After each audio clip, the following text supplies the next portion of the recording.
For more than half a century, one company has absolutely dominated professional wrestling. It went from a gritty, local spectacle to a polished, billion-dollar global entertainment juggernaut. This, right here, is the incredible story of WWE. It's a wild story, full of brutal backstage politics, some truly visionary gambles, and a complete reinvention of what wrestling even means. So the big question is, how on earth did they actually pull it off?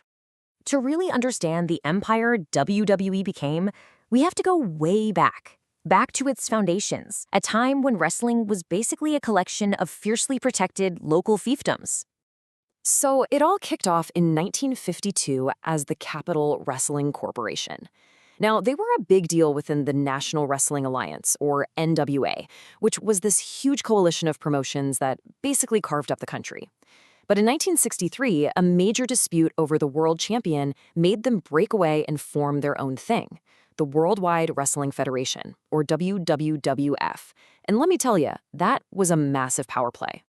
And this quote right here, wow, it just captures the raw tension behind that split. See, the NWA sent their tough-as-nails champion, Lou Thez, to, let's just say, convince the WWF's guy, Buddy Rogers, to drop the belt. It really shows you that no-nonsense, legitimate feel of the era and exactly why the WWF had to go its own way.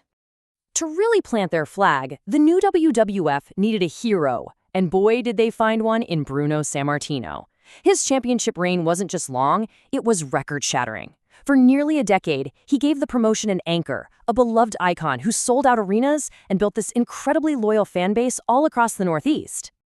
All right, now we get to the moment everything flipped on its head.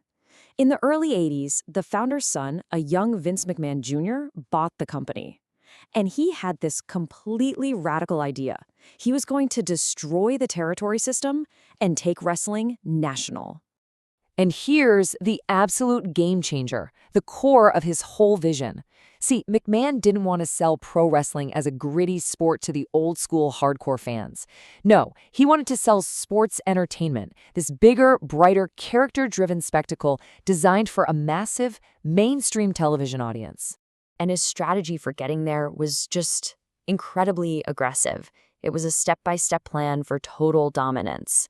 He bought out his dad. He deliberately invaded other promoters' territories. He poached their biggest stars, like a guy named Hulk Hogan.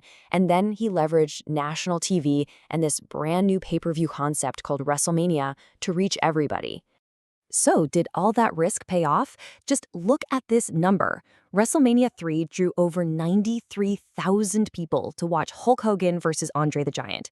It was the absolute peak of the rock and wrestling era, and it proved that sports entertainment wasn't just a vision anymore, it was a full-blown cultural phenomenon. But you know how it goes. Once you conquer the world, you find yourself in a new fight just to survive. A billionaire-backed competitor, WCW, launched a direct assault on the WWF, kicking off the infamous Monday Night Wars.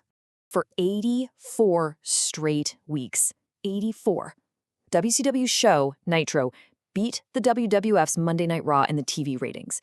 It was a brutal head-to-head war for eyeballs every single week. And for a long, long time, the WWF was getting crushed. Seriously, they were on the brink of going out of business. Facing total defeat, McMahon made another huge pivot. He basically took that family-friendly model, threw it out the window, and went all in on the Attitude Era. It was a complete creative overhaul, perfectly timed for the anti-establishment mood of the late 90s. It was gritty, it was chaotic, and it was aimed squarely at an older, more cynical audience.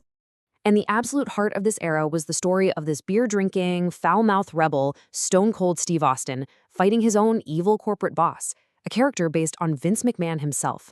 I mean, this storyline tapped into the universal fantasy of telling your boss to take a hike, and it became the single most successful angle in wrestling history. It completely turned the tide of the war. So, the war was won, the smoke cleared, and the WWF was pretty much the only one left standing. The next phase? Well, that was all about consolidating power and building a true, undisputed global empire. And the end of the war wasn't just a victory.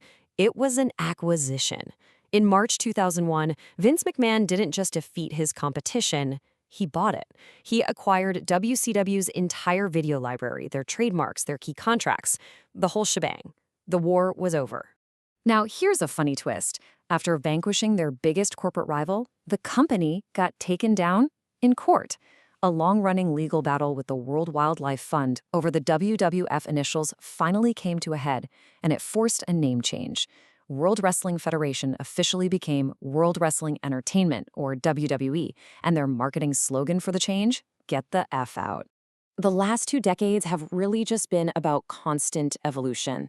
They split their roster into separate brands, they shifted back to more family-friendly, PG-rated content, they completely revolutionized their own business model with the WWE Network streaming service, and they even navigated a global pandemic. It just proved again and again their ability to adapt and survive. When you look back from a small regional territory to this massive global entertainment corporation, the story of WWE is one of constant and, frankly, ruthless evolution. So after conquering wrestling, then television, then streaming, the real question is, what world is this empire going to try to conquer next?